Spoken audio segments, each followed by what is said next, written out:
বৌমা একটু চা করো তো।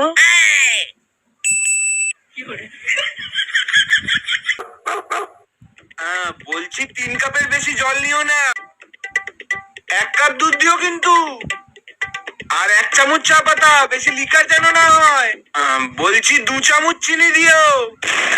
না আসলে তুমি তো চায় চিনি খাও না, তাই বলে দিচ্ছি। আমি একটু আসছি। কি গো, চা হয়ে গেছে? এই তো বসিয়েছি তো। প্রেসার কুকারে? হ্যাঁ, আমি যেটা পেয়েছি সেটাতেই বসিয়েছি। এই গ্যাসটা জ্বালাবে না? তুমি আমাকে জ্বালাতে বলেছিলে নাকি? আরে গ্যাস জ্বালানোর কথাটাও আমাকে বলে দিতে হবে? মা বৌমার হাতে প্রেসার কুকারে বানানো চা খাবে? মানে সত্যি না, অনেকক্ষণ হলো, এবার চাটা দেখে নি।